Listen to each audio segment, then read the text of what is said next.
Selamat siang, salam sejahtera untuk kita semua. Pertama-tama, syukur alhamdulillah kita bisa kumpul bareng lagi hari ini untuk diskusi santai soal isu yang lagi hangat. Yang kedua adalah tadi targetnya mulai jam 1, nggak terlalu jelek, melesetnya 20 menit. Terima kasih kepada teman-teman semua dan juga rekan-rekan media yang kami cintai, rekan-rekan jaringan yang sudah banyak membantu dan berkolaborasi bersama kami. Teman-teman, hari ini hadir di depan rekan-rekan dari Data Science Indonesia atau DSI, lalu juga ada teman-teman dari Asosiasi Tenaga Ahli Parlemen atau ATAP yang akan mempresentasikan. Ini sekaligus juga koreksi atas judul, template-nya lupa diubah. Hasil pemantauan kami terhadap kami ini kita bersama-sama ya, terutama nanti teman-teman DSI yang akan memaparkan media daring dan media sosial berkaitan dengan 3 pembahasan undang-undang. Jadi tidak hanya undang-undang pilkada, tapi ada 3 undang-undang yang kami sorot. Sebenarnya kalau perludem itu kan kepentingan utamanya melihat undang-undang pilkadanya. Tapi di saat yang sama kita ingin komparasi terhadap produk legislasi yang lain. Kami ambil 3 produk, yaitu undang-undang pilkada, undang-undang revisi undang-undang KPK, revisi undang-undang pilkada, revisi undang-undang KPK, dan yang terakhir adalah revisi undang-undang ITE. Kita akan lihat nih, walaupun daya jangkaunya baru sampai akhir Maret, tapi kami akan menyampaikan analisis seperti ini akan kami terus lanjutkan. Jadi teman-teman nanti bisa bandingkan dengan awal April sampai akhir April, bagaimana pergerakannya begitu terkait dengan isu-isunya. Dan ini juga untuk melihat bagaimana sih relasi atau pola komunikasi antara parlemen dengan publik menggunakan 2 media ini, media daring dan media sosial gitu. Kalau saya tidak bisa memaparkan substansinya dari yang ditemukan di sini, oleh karena itu kita minta teman dari DSI, Mas Fajar ya. Ya nanti tolong dikenalin DSI-nya apa gitu. Sengaja saya nggak kenalin gitu, takut salah perkenalan. Oleh karena itu kepada Mas Fajar kesempatan pertama itu silakan. Terima kasih Mbak Titi dan Kang Pulung telah memberikan saya kesempatan untuk sharing mengenai analisa ini. Selamat siang semua sekali lagi. Nama saya Fajar Zaman. Nama saya Fajar Zaman dan ini Satya Nugraha dari Data Science Indonesia. Mengenai Data Science Indonesia sendiri sebenarnya merupakan awalnya dulu komunitas dan sekarang sudah menjadi yayasan yang kami membantu advokasi data science atau data analis untuk rekan NGO gitu, salah satunya Perludem. Okay. Nah ini beberapa waktu lalu mungkin kami diminta untuk melakukan analisa apa sih yang bisa kita eksplorasi dari data media online dan sosial media terkait kebijakan dari boleh saya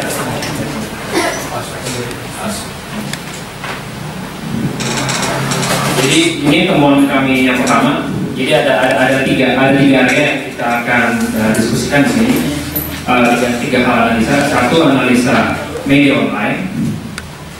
Yang kedua adalah analisa akun Twitter dari beberapa akun yang karena penting di yang terkait dengan DPR kebijakan. Dan yang ketiga adalah mengenai jejaring atau social network analysis dari akun media sosial media Twitter.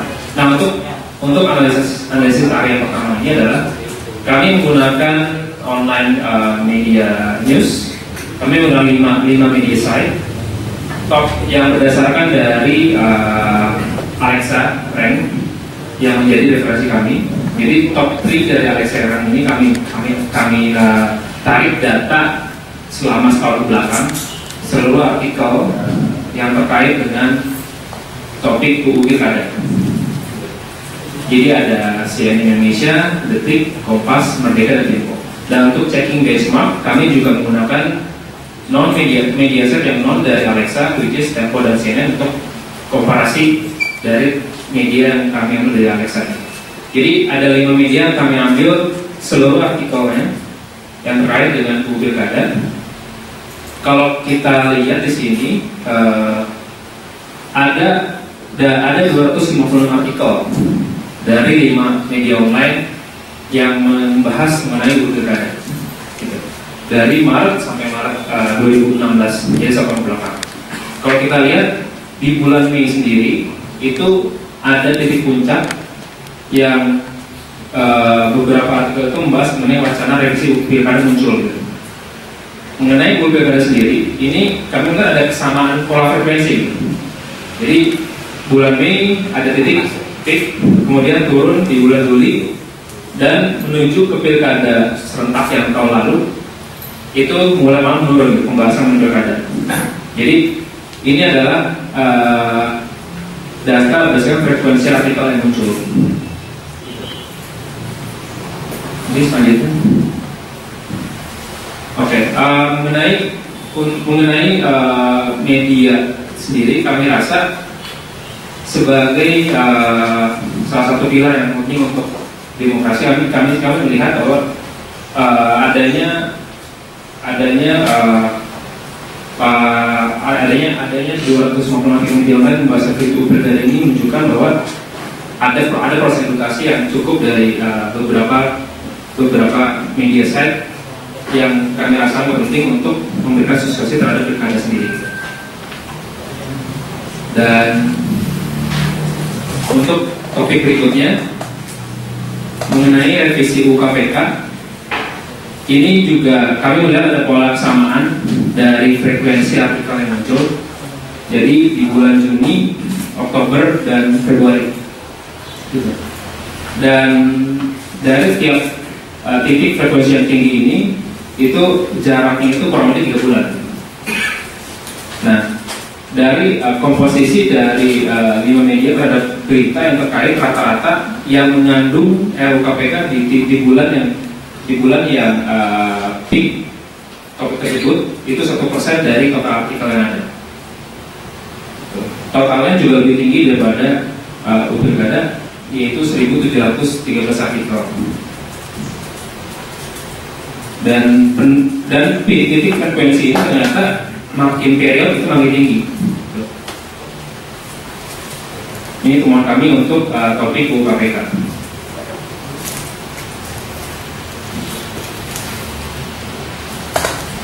Ini juga ini summary yang tadi sama dengan yang tadi kita tampilkan. Jadi ada 1.703 artikel dan titik tertinggi tersebut rata-rata berulang selama 3 bulan, dan itu ada kemungkinan di drag kalau isu-isu yang sedang hangat itu. Jadi ketika isu hangat dia menjadi peak, dan ketika isu itu ada peralihan dia turun lagi. Nah, kemudian untuk UIT sendiri ini berbeda dengan 2 topik sebelumnya. Jadi kalau topik 2 topik sebelumnya UU Pilkada dan tentang KPK itu punya kesamaan pola frekuensi. Cuman untuk IIT ini ada keberbedaan pola frekuensi dari masing-masing media gitu. Jadi kalau saya lihat ada media yang bulan tertentu dia ada bulan tertentu topik itu menjadi peak, sementara media lain tidak gitu. Kalau kita lihat yang paling banyak membahas mengenai IIT pada bulan Januari itu adalah Kompas. Dan ini ada pemberitaan mengenai UITE yang mungkin tidak kalau isu tertentu, jadi ada influence dari media tapi tidak depend on isu yang sedang hangat di bulan itu. Jadi memang polanya cukup beragam, lebih beragam daripada 2 topik terakhir tadi. Jadi ada 36 artikel, lebih rendah daripada 2 topik yang tadi, dan pola frekuensi berbeda antar media. Jadi ini balik lagi, ini ada data yang kami ambil yang istilahnya data scraping dari artikel selama setahun belakang. Ada tiga tiga tipe artikel yang kami ambil berdasarkan kata kunci dari topik UITE, Pilkada, dan KPK.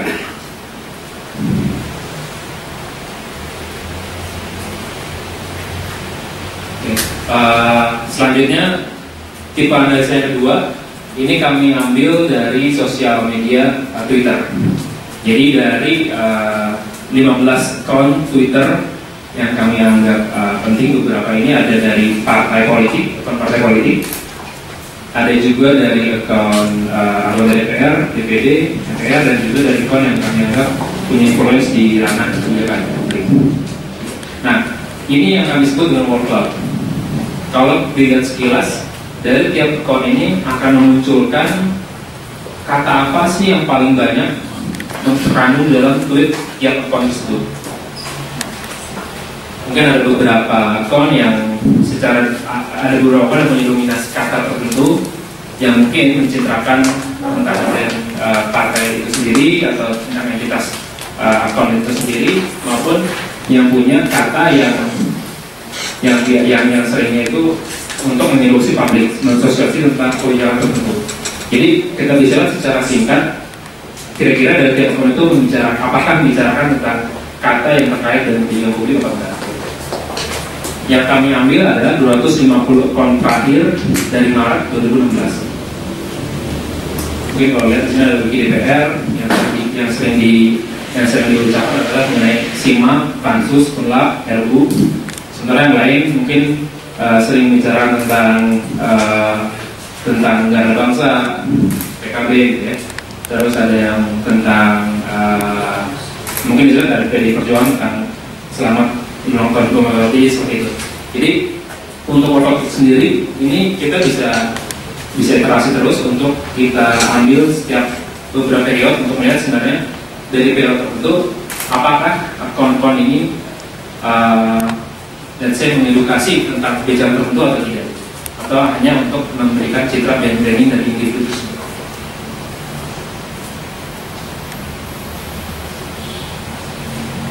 Oke, ini hal yang tadi saya bicarakan juga. Jadi kalau robot itu pendekatannya ketika ada kata yang sering diucapkan lebih, dia akan semakin besar katanya.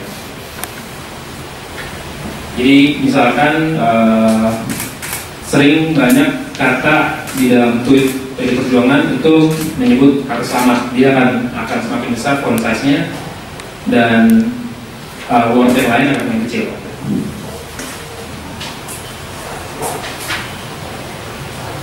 Contoh lain ada akun Twitter PKS yang paling muncul adalah you untuk Allah dan Yesus itu. Sementara word yang lain akan kecil. Dan ada juga kecenderungan menopang partai di beberapa akun, misalkan untuk Partai Demokrat, terus Partai Demokrat menyebut beberapa kata SBY cukup banyak, dan juga Golkar menambil kata kubu Golkar dan ARB cukup banyak. Nah, ini analisa tipe yang ketiga. Kami memakai data sosial media Twitter juga. Yang kami lakukan di sini adalah social media network analysis. Jadi yang tadi itu adalah workload untuk melihat frekuensi per kata yang dalam akun tertentu yang terpilih. Sementara yang ini bisa kami sebut adalah universe dari sosial media. Kami ambil semuanya yang terkait dengan kata korupsi yang menyangkut dengan kebijakan itu. Jadi kalau kita lihat di sini, mungkin ada titik yang kita bisa sebut node, atau ini merepresentasikan akun sosial media tertentu. Jadi kalau misalkan kita lihat di sini ada dua kubu ya.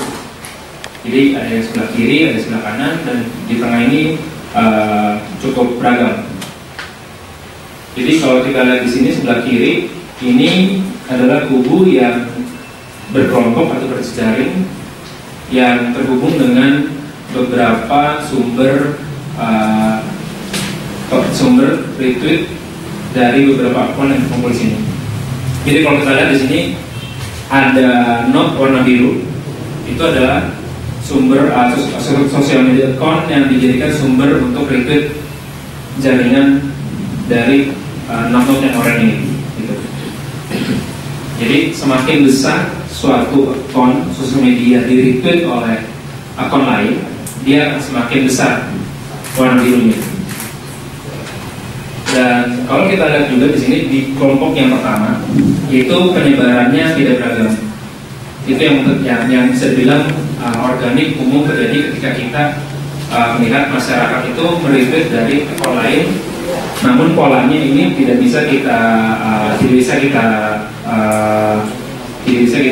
lihat polanya secara satu gitu. Okay. Dan ada beberapa akun media yang disebut akun sosial media yang jadi main reference itu merupakan akun individu gitu. Jadi bukan akun instansi tertentu atau media tertentu, tapi akun individu. Di sebelah kanan ini adalah jejaring dari sosial media akun, beberapa akun yang kita lihat di sini.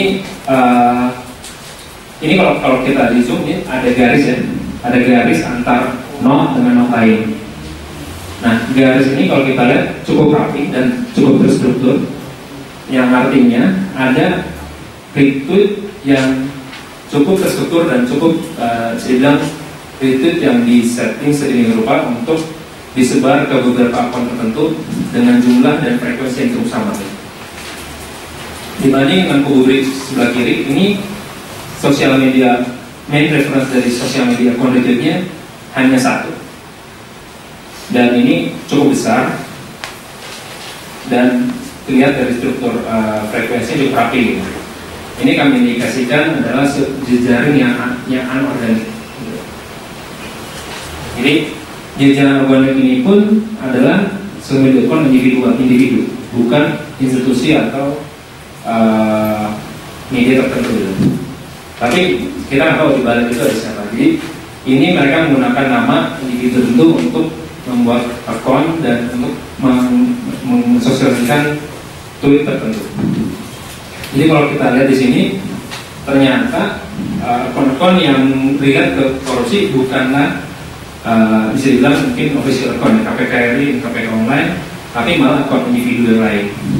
Jadi kalau kita lihat sebenarnya untuk mensosialisasikan kebijakan tertentu, kita mesti menemukan pendekatan baru yang bisa dibilang belajar dari sosial media network ini menggunakan kata-kata yang dibuat oleh akun sosial tertentu, bisa dibuat lebih informal atau lebih bisa membumi bahasanya. Itu pembelajaran bisa kita ambil. Dan sosial media akun individu itu lebih bisa dibilang diterima oleh masyarakat untuk itu kembali. Mungkin ini yang terakhir dari kami findingnya. Ada pola terbentuk secara organik dan pembelajarannya bisa dibilang ini kita bisa belajar dari pola jaring ada untuk melakukan pendekatan dan cara yang baru untuk sosialisasi kebijakan atau isu. Mungkin dari kami cukup. Ya, kita kasih applause dulu untuk Pak Satya. Goretinya masih ya. Ternyata kalau tadi ini ya kesimpulan analisa data media daring dan media sosial untuk 3 isu itu mungkin kita ulang ya Mas ya. Satu, bahwa tadi misalnya kayak gambar tadi tuh gambar yang ini nih Mas, ternyata akun yang berpengaruh itu bukan akun ofisial ya, tapi akun resmi gitu, akun resmi milik institusi atau lembaga yang berkaitan dengan isu tersebut, tapi lebih pada akun-akun pribadi gitu. Kalau dilihat di sini ya di temuannya, kalau dari sisi kita melihat konteks partisipasi ini bisa menunjukkan bahwa citizen engagement atau keterlibatan warga negara terhadap isu besar begitu ya, sehingga kalau dilihat bagaimana pengaruh individu bisa kemudian memobilisasi isu di media daring dan media sosial, menjadi optimisme bahwa gerakan demokrasi dan anti korupsi dan juga kebebasan berserikat terkait dengan undang-undang ITE cukup menjanjikan dalam konteks politik kita. Nah, tapi dari hasil temuan 3 undang-undang ini, sebelum kita buka sesi tanya jawab, kita bisa minta komentar Mas Yandro dari Asosiasi Tenaga Ahli Parlemen. Mungkin teman-teman gak ada yang banyak tahu ya bahwa ada Asosiasi Tenaga Ahli Parlemen (ATAP) begitu. Nah, gimana sih Mas sebenarnya? Kalau kita lihat tadi akun resmi lembaga nggak banyak terlibat, lebih banyak akun individu. Akun individunya akun individu DPR atau akun individu perorangan nih gitu. Dari pengalaman teman-teman ATAP sendiri, sejauh mana sih pantauannya optimalisasi penggunaan media daring dan media sosial oleh anggota dewan ataupun parlemen? Konon katanya open dan modern parlemen itu salah satunya menggunakan media ICT ya secara optimal gitu. Mas Jaka. Assalamualaikum warahmatullahi wabarakatuh. Sebelum menanggapi itu, teman-teman masih juga perlu saya jelaskan kembali ya terkait dengan ATAP. Kalau kemarin pernah dengar istilah ATAP waktu yang pemukulan itu ya, salah satu tenaga ahli kita, nah itu kan ATAP muncul sebagai garda terdepan untuk melindungi teman-teman karena kita berkumpul dalam satu asosiasi tenaga ahli. Nah itu mungkin pernah bersiap kabarnya. Tapi kita tidak hanya bergerak di situ, kita juga punya banyak tugas. Nah salah satunya kita juga sudah bekerja sama dengan Perludem beberapa waktu yang lalu terkait dengan open parliament istilahnya. Jadi kita pengen DPR itu bukan menjadi tempat yang busuk, tapi adalah DPR ada banyak tugas-tugas yang dilakukan untuk kepentingan bangsa. Nah terkait dengan apa yang disampaikan oleh DSI tadi, kita juga sudah pernah berdiskusi banyak hal. Pola apa sajakah yang dibutuhkan oleh masyarakat untuk mengedukasi masyarakat terkait dengan apa yang dikerjakan DPR. Biasanya orang kalau bilang DPR pasti membuat undang-undang. Nah padahal dari ketiga revisi undang-undang itu adalah produk pemerintah atau inisiasi dari pemerintah, bukan dari DPR ya. Jadi kalau membuat undang-undang itu tidak selalu dari DPR, tapi ada inisiasi dari pemerintah. Nah terkait dengan hal 3 undang-undang yang kita fokuskan ini murni dari pemerintah, sehingga DPR itu diminta, kalau istilahnya di DPR itu adalah daftar inventaris masalah. Dari apa draft yang sudah dibuat oleh pemerintah, DPR diminta untuk mengkritisi, begitu. Nah biasanya pemerintah meng-campaign itu lewat media. Jadi mereka selalu sebelum dikasih atau setelah dikasih ke DPR, ini adalah beberapa poin-poin yang ingin kita ubah dalam revisi undang-undang besar terkait pilkada. Kurang lebih ada 8 poin yang pemerintah ingin merevisi. Nah ini biasa terjadi debat diskusi. Begitu juga dengan ke publiknya. Di DPR juga dia menggunakan banyak akun-akun atau banyak memberitakan informasi melalui ofisial maupun para buzzer, orang-orang yang spesialis untuk mendukung ide-ide mereka gitu. Nah misalnya pilkada itu kurang lebih ada 8 uji publik calon kada kepala daerah ya. Ini yang wacana baru lagi dari pemerintah untuk sebelum supaya dengan kepala daerah itu bukan yang nggak berbutuh tapi harus ada uji publiknya. Nah ini yang poin baru. Kedua, salah pendidikan minimal SMA itu perlu dipertajam lagi, benar gak dengan SMA begitu. Nah kita lihat ternyata menteri kita salah satunya tidak lulus SMA begitu, tapi perjalanannya cukup bagus gitu, nilainya cukup tinggi. Kemudian syarat usia yang 30 tahun sekarang diturunkan dari 25 tahun begitu. Nah hal-hal yang kalau kita buat kalau misalnya di Twitter adalah hashtag. Nah ini yang perlu kita berikan edukasi ke masyarakat gitu. Jadi kalau dalam protes itu yang diprotes jelas substansinya gitu. Jadi bukan hanya wah kita tolak pilkada, yang paling notorious saja yang poin keempat adalah calon perseorangan atau kita istilahkan dengan calon independen. Ini kan campaign-nya besar ya. Wah, dikampanyekan kita mematikan satu calon gitu. Dengan menaikkan persentase syarat KTP gitu. Persentase kedukungan masyarakat. Nah, hal ini sebenarnya di dalam RUU itu tidak berdiri sendiri, tapi ketika ini dibombardir ini isu besar. Gitu. Nah ini yang yang mungkin apa ya, para analis itu bisa melihatnya, sehingga kami berharap itu tidak salah fokus, tidak hanya itu sebenarnya gitu. Kemudian juga dengan ada wacana wakil itu bukan dari partai politik tapi dari pemerintahan gitu. Jadi hanya contoh ada kepala daerahnya saja. Nah ini juga tercantum dalam RUU ini kan juga perlu edukasi. Apakah punya analis selama ini dengan paket itu menjadi pemerintahan yang sarang korupsi atau enggak gitu. Nah ini yang hal yang terakhir yang paling fenomenal sebenarnya yang perlu diangkat, nggak tahu nih, ya saya juga belum lihat secara masif, adalah ada sebuah peradilan khusus bagi pilkada. Yang kalau dulu kan kita pernah banyak mendengar ya, MK merasa terbebani dengan sekian banyak kasus yang masuk terkait dengan hasil pilkada itu. Nah, di wacana yang dibentuk oleh pemerintah, tapi mungkin mereka belum masif ya, sehingga belum terlihat. Itu ada peradilan khusus, ada yang kita bentuk untuk mengenai sengketa-sengketa yang ada dalam pilkada.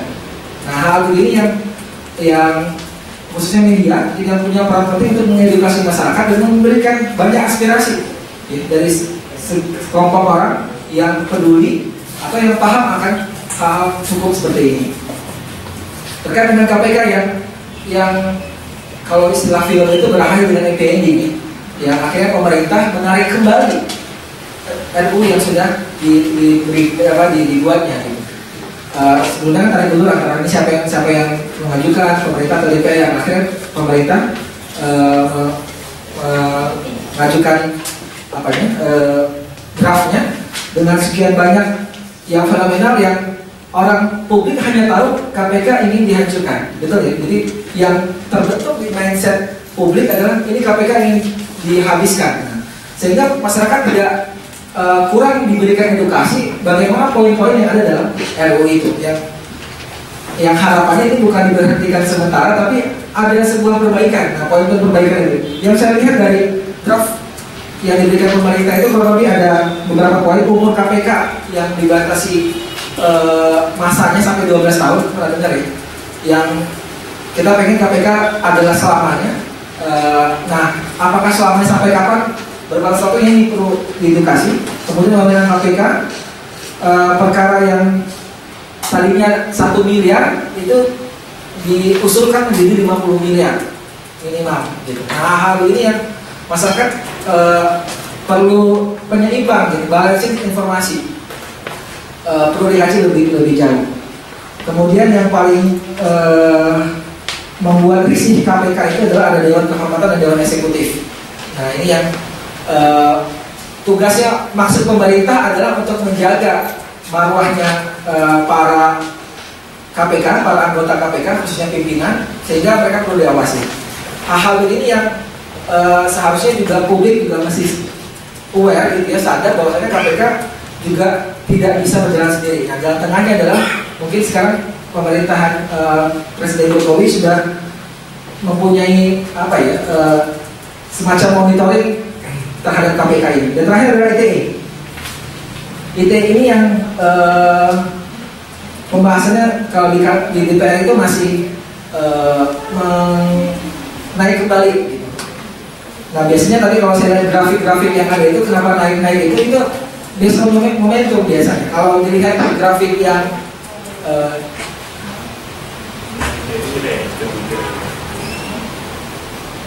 yang ITE itu kami kemarin banyak dapat kunjungan dari berbagai macam elemen masyarakat. Mereka fokusnya 2 hal, yang paling besar itu 2 hal, yaitu adalah sanksi bagi pencemaran nama baik diturunkan dari 5 tahun menjadi 4 tahun gitu.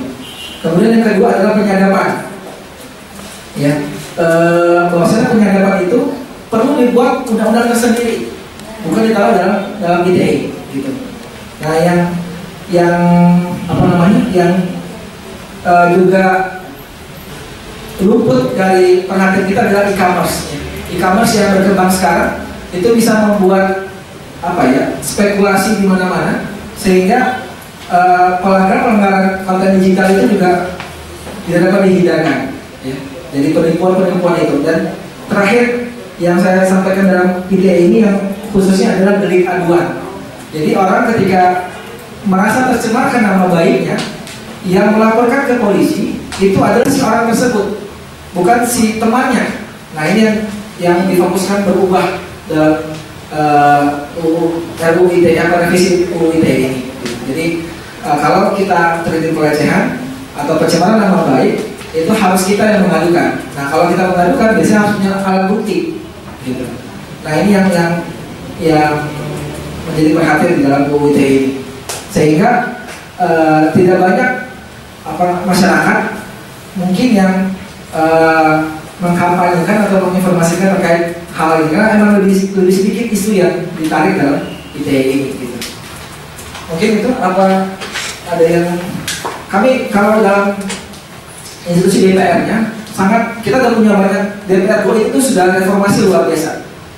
DPR.go.id itu kita sudah banyak investasi besar di sana, sehingga informasi itu berbeda sekali dengan yang dulu. Kita sangat masif informasinya, baik dengan agenda-agenda, bahkan hasil rapat sekarang pun kita sudah mulai menginventaris dalam webnya kita itu, gitu. Sehingga keterbukaan informasi ke publik itu menjadi lebih masif sekarang. Memang dalam akun Twitter kita juga sudah mulai bergerak ya, menyampaikan banyak, tapi memang keanggotaannya ini, gitu.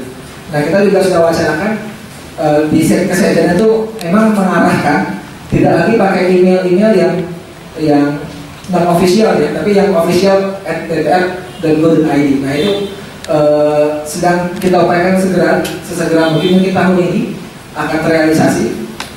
Nah ini yang hal yang peran media juga, bahwasanya DPR itu sudah banyak melakukan banyak hal yang memang ada sana sini yang membuat keterhambatan, sehingga apa yang dikerjakan itu menjadi tertunda.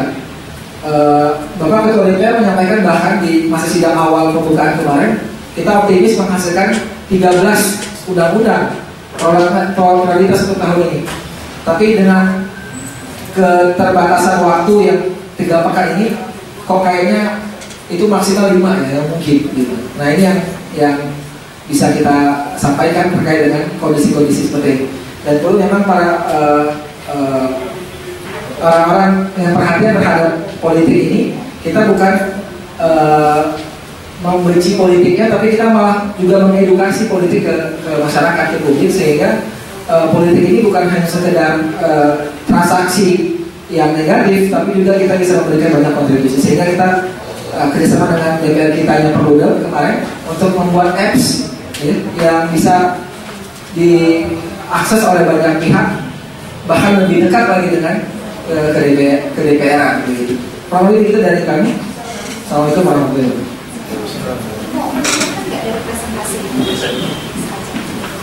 Oke, jadi kalau kita lihat di sini mungkin yang kita tarik sebenarnya bisa per tahun, let's say kita per tahun. Cuman ada misi yang ingin saya sampaikan sebenarnya, kita sekarang punya kapabilitas dengan analisis seperti ini untuk memonitoring topik yang ada di media dan non-media. Jadi dari sisi produk mungkin sekarang sudah punya kapabilitas untuk media monitor seperti ini, sehingga dari kita pun, dari program dan dari DSI bisa mengadvokasi untuk isu dan kebijakan yang terkait yang ke masyarakat, kita bisa socialize lebih bagus dan seperti itu. Jadi ada kemungkinan kita akan bisa explore lagi topik apa yang kita bisa monitoring nantinya ke depannya, dan untuk period dan akun ini kita bisa ganti sesuai dengan kebutuhan dari masyarakat. Terima kasih. Terkait dengan hasil elaborasi big data ya, yang ada di media daring dan media sosial ini, saya kira dalam konteks pilkada menarik membaca, ini saya nggak ada halamannya ini, temuan di halaman 3 bahwa ternyata tren pembahasan soal pilkada itu ramenya itu ketika orang bicara pengaturan gitu, ketika bicara undang-undangnya mau direvisi, diubah atau apa. Tapi ketika semakin mendekati hari pemungutan suara, itu trennya malah turun gitu. unik ya, justru isunya elit gitu di parlemen, trennya naik, media mengcover, tapi ketika bicara soal bagaimana cast the vote, orang memberikan suara di saat betul-betul misalnya proses tahapan itu dikawal, itu cenderung pemberitaannya menurun. Nah, ini menjadi evaluasi kita. Satu, mengawal regulasi memang penting, tapi kemudian regulasi ini kan implementasinya ketika penyelenggaraan dan pelaksanaan tahapan di lapangan. Bagaimana kemudian kita memastikan pemilih betul-betul mengawal produk regulasi dan juga menegakkan konten-konten substansi isi di dalam praktek berpilkadanya gitu. Nah, ini juga jadi merembet nih evaluasinya ke KPU penyelenggara gitu ya, dan juga aktor-aktor politik yang berpilkada. Sejauh mana mereka menggunakan ruang komunikasi media sosial dan juga media daring untuk memperkuat kualitas pelaksanaan tahapan dan mengajak pemilih menjaga dan mengawal tahapan gitu, agar isunya itu gak ramai ketika tarungnya tarung elit gitu, tarung politik di parlemen. Ya jelas lah kalau ngomongin isu kayak sekarang nih calon perseorangan, saya yakin yang ngomongin calon perseorangan itu mayoritas 90%, mungkin 99% ya, 1%-nya baru deh ngomongin persiapan tahapan kan gitu. DPT-nya KPU gimana nih? Padahal KPU 1 Mei akan merekrut petugas pelaksana pemilihan di lapangan. Saya yakin tuh itu nggak akan dapat ruang optimal gitu di dalam pemberitaan di media daring atau media sosial. Karena memang yang menyangkut elit, menyangkut kompetisi elit itu kan selalu menarik gitu. Tidak mudah memberitakan yang sifatnya teknikal dibandingkan dengan yang memiliki aspek atau dimensi politik. Nah, kalau kami dengan melihat temuan ini punya harapan sampai hari ini media merupakan instrumen yang kami kira paling dominan ya di dalam membentuk opini pemilih atau publik. Nah, kita punya harapan bahwa opini ini tidak hanya dibentuk soal bagaimana tarung kepentingan elit atau kepentingan politik dalam pembuatan kebijakan, tapi juga bagaimana kita mampu mengawal praktek elektoral pelaksanaan dari kebijakan itu di lapangan yang betul-betul bisa berkontribusi bagi terwujudnya pilkada yang jujur dan adil. Jadi sederhananya, mengawal aturan legislasi penting, karena jangan sampai legislasi kita dibajak oleh kepentingan gitu. Jadi jangan sampai legislasi itu dibahas dengan pendekatan ala orang berdagang. Berdagang itu kan untung rugi, dilihat-lihat gitu, ini untung nih buat partai saya, kalau nggak untung kita nggak mau gitu. Nah, jangan sampai berhenti di sana gitu, tapi bagaimana proses legislasi yang dikawal oleh media ini juga mampu terimplementasikan dalam praktek penyelenggaraan teknis di lapangan yang juga memastikan pilkada itu bisa berjalan jujur, adil, dan demokratis. Antara lain soal isu politik uang misalnya. Kalau kita mau lihat kan isu politik uang itu luar biasa itu di lapangan gitu. Tapi kalau berdasarkan temuan ini, makin menjelang pilkada serentak, makin justru pemberitaannya menurun. Harapan kita adalah media bisa menjadi garda terdepan, dan termasuk teman-teman di pegiat demokrasi, mengawalnya tidak hanya soal isu-isu regulatifnya saja, tapi juga kita mengawal pilkada sampai menghasilkan produk yang betul-betul juga berintegritas. Jadi tidak hanya berintegritas regulasinya, berintegritas penyelenggaraannya, tapi orang yang menjadi produk dari kontestasi itu juga adalah orang yang berintegritas. Walau tidak bisa dihindari ya, di saat misalnya pembahasan regulasi pilkada seperti ini, meramaikan pembahasan di media daring dan online itu penting gitu. Karena tarungnya kan tarung elit ya, ruang masuk masyarakat kadang-kadang tidak dibuka optimal. Pembahasan undang-undang pilkada lebih sering berpindah-pindah di ruang-ruang tertutup. Di DPR panjanya tertutup, di Milenium kita nggak boleh masuk, yang bagus ya. Di Kopo apalagi, di Kopo nggak boleh datang, belum lagi jauh tempatnya gitu ya. Transport kita juga terbatas untuk bisa mengikuti ritme pembahasannya. Sekarang pembahasannya di Serpong, itu juga tertutup begitu. Nah, di tengah ruang-ruang ketertutupan proses pembahasan aturan ini, saya ambil contoh undang-undang pilkada, maka kontrol dan pressure melalui media memainkan peranan penting gitu. Karena disitulah suara publik, suara pemilih itu bisa dihubungkan dengan para pembuat kebijakan. Dia bisa hadir, dibaca, dilihat oleh para pembuat kebijakan. Gitu.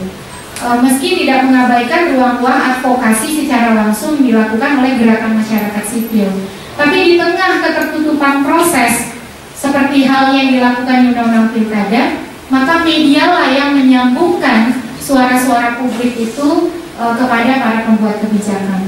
Nah, ini kita harapkan relasi ini terus terjalin bahkan sampai ketika nanti mengawal orang-orang baik yang akan menjadi produk dari pilkada.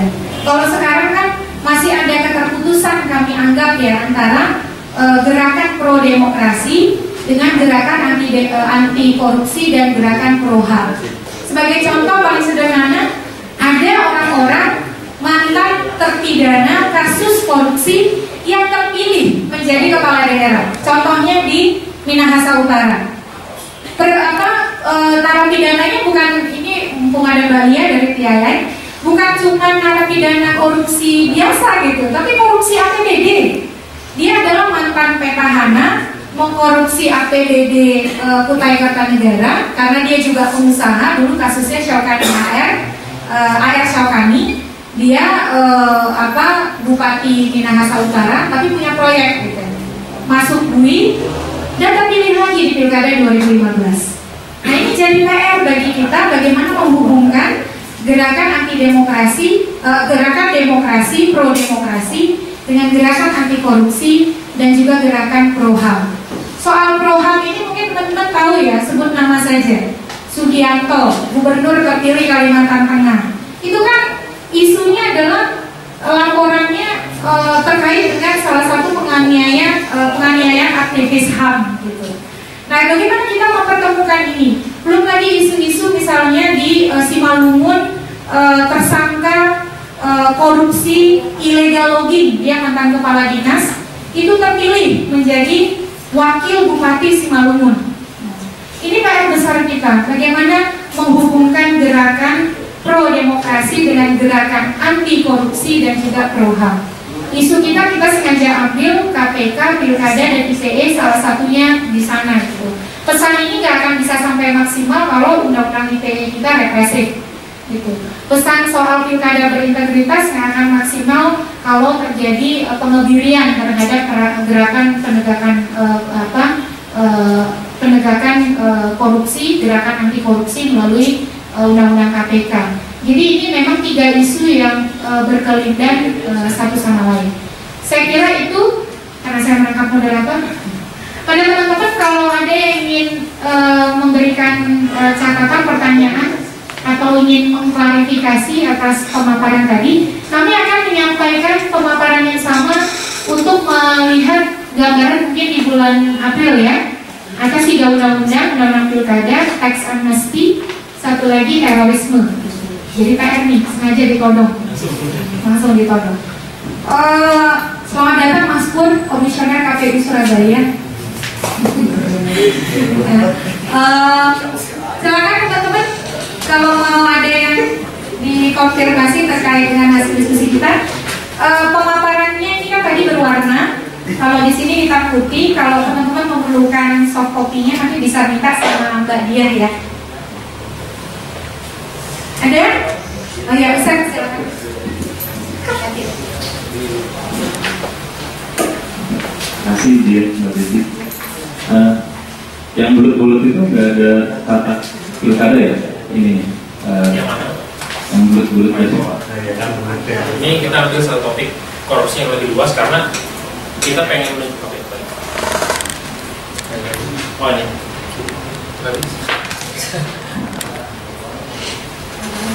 Jadi korupsi doang ini. Karena kita butuh memperlihatkan not yang lumayan banyak untuk melihat jejaringnya. Ini bisa aja kita relate ke topik yang lain. Tapi yang ditunjukkan adalah kalau dengan topik kata korupsi ini, jejaring yang not yang cukup banyak ini kita bisa menunjukkan ada kubu yang terlihat. Nah, kemarin kita coba ambil topik yang lumayan sempit, itu jejaring kurang luas itu. Nah, makanya kita ingin perlebar lagi untuk kan lihat jejaringnya seluas apa, sampai nanti ketika kita lihat dari basis ini sudah terlihat jejaring seperti apa, kita bisa explore lagi untuk topik yang lebih besar. Pertanyaannya, kalau ada perbedaan antara dinamika isu di media massa dengan media sosial seperti Twitter, apakah itu berkaitan dengan karakter dari kedua media ini gitu?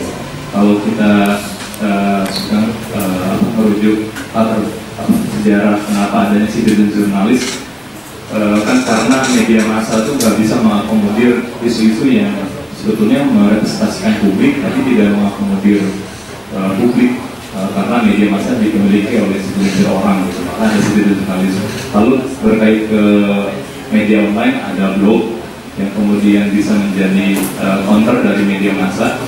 Nah, ada semacam perbedaan ketika blog beralih kepada media sosial seperti Facebook dan Twitter yang sifatnya lebih personal gitu. Apakah perbedaan karakter ini sebuah kepastian yang pada akhirnya ya sulit menemukan fase di mana media massa sama media sosial itu dinamikanya sama, karena orang yang baca Twitter males baca serius-serius, kalau serius-serius di media massa aja. Apakah akan terus seperti itu?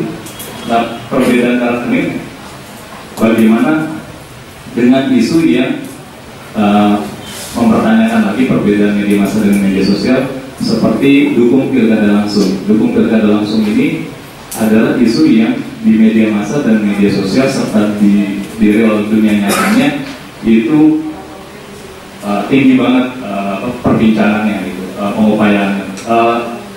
Dinamika ini seperti apa gitu? Lalu yang tangan-tangan itu, kata-kata yang muncul, apakah bisa dilihat sentimennya gitu, apakah negatif atau positif?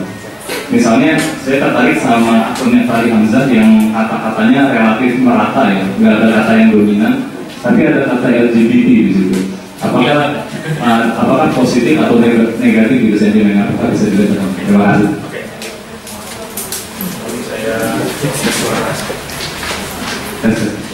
Jadi mengenai dinamika pergeseran landscape, sebenarnya channel mana yang kita analisa dan gimana dinamika antar channel itu saling berhubungan. Kalau saya bisa jawab untuk Twitter sendiri dan beberapa sosial media sendiri, memang akan ada landscape yang berbeda dengan online media dan blog dan juga citizen journalism. Itu berbeda landscape, berbeda segmen saya bilang. Nah, cuma gimana caranya kita bisa mengejar segmen mana yang sekarang dan kedepannya itu akan mengcover dari segmen paling besar. Saya bilang sekarang kita mencoba fokus untuk lihat segmen dari social media dan gimana dia bisa berinteraksi antar akun. Cuma bisa dibilang nanti mungkin kita akan beralih ke segmen lain, aspek media, untuk melihat itu yang bisa jadi referensi yang paling besar untuk representasi segmen yang paling besar. Jadi kalau saya bilang dinamikanya nanti akan lihat kira-kira channel mana yang nanti sekarang dan depan yang paling berpengaruh, dan itu tidak bisa kita combine secara langsung. Jadi citizen journalism dan blog itu bisa dibilang landscape dan segmen sangat berbeda dengan sosial media, namun tidak bisa tidak dapat dipungkiri bahwa sosial media sekarang itu penetrasi sudah sangat besar dan sudah mengcover segmen yang cukup besar di Indonesia sendiri. Untuk Twitter mungkin kalau ada beberapa sumber yang mengatakan bahwa Twitter ini jumlah penggunanya ada penurunan sedikit dan inflasi menurun sedikit. Cuman berarti apa yang sudah dilakukan adalah melihat channel lain. Let's say ada sosial media Facebook atau Instagram yang tetap kita harus menganalisis berdasarkan per channel. Dan semakin ke depannya kita lihat apakah channel ini akan tetap relevan. Kalau ternyata memang relevan paling besar, ya kita akan coba fokus ke segmen tersebut. Dan ini saya bisa lihat citizen journalism blog itu punya kemungkinan untuk bisa join ke segmen tersebut, join ke channel tersebut dengan adanya, let's say ada citizen Indonesia yang udah mulai share via sosial media, itu bisa kita cover juga. Jadi emang kita nggak bisa combine, kita harus pilih salah satu. Dan kalau ternyata ada segmen yang channel yang bisa mengcover segmen yang besar, saya bisa bilang kita akan coba fokus itu. Let's say kalau sosial media akhirnya bisa represent citizen Indonesia dengan fitur share yang di sosial media itu kita bisa ambil juga, saya bisa bilang bahwa itu kita bisa ekspor ke situ. Itu yang mengenai dinamika channel. Kemudian yang kedua, untuk ini tidak merepresentasikan sentimen. Jadi yang kita lihat sebenarnya adalah frekuensinya dari tiap kata Indonesia. Benar, ada kata LGBT di sini. Saya juga nggak. Cuman untuk sentimen itu kita bisa explore lagi dengan mengambil mengambil satu topik yang mau kita sentimen itu apa. Let's say sentimen dari kata-kata ini terhadap pro atau tidakkah LGBT. Jadi memang kita harus go into konteks, kita cari konteks yang ingin kita explore, baru kita coba kelompokkan mana sentimen yang positif, kategori kata yang mengandung sentimen positif, negatif, baru kita bisa explore lagi. Tapi untuk yang ini bahasa frekuensi, tapi mungkin untuk dibuat sentimen. Oke, ada lagi teman-teman? Cukup? Nanti bisa kayak langsung. Mas Pur mau tanya, mau komen? Cukup ya? Oke, kalau memang cukup ya jangan dipaksa-paksa. Ada yang mau ditambahin, Mas Fajar? Mau dikonfirmasi, Mas Yondro? Cukup ya? Kalau diperlukan soft copy-nya nanti bisa minta sama Mbak Dian. Intinya memang kita bicara soal tren ya di sini, dan kita menunggu temuan berikutnya dari analisis ini untuk bulan April gitu. Tadi udah ngomong sama dia undang-undang pilkada. Nah ini kita bandingkan secara setara ya. Kalau ini kan undang-undang pilkada baru teasernya aja nih. Sampai Maret, 28 Maret undang-undang pilkada baru dikirim ke DPR dari pemerintah. April tuh tanggal 19 tuh baru mulai pembahasan gitu. Jadi dalam konteks undang-undang pilkada wajar kalau kemudian dia tidak terlalu tinggi hits pembahasannya. Nah di April kita baru bisa bandingkan undang-undang pilkada, undang-undang terorisme dan juga tax amnesty. Jika memang ada, kami tutup dengan harapan kita bisa terus memantau berbagai perdebatan di parlemen kita, sehingga parlemen kita lebih bisa dijangkau, lebih bisa akses oleh publik di tengah misalnya mekanisme pembahasan yang tak selalu atau selamanya bisa memberi ruang pada kehadiran publik di dalam mekanisme pembahasannya. Terima kasih atas kehadiran teman-teman. Mohon maaf kalau ada yang kurang berkenan. Assalamualaikum warahmatullahi wabarakatuh. Aplaus untuk para narasumber.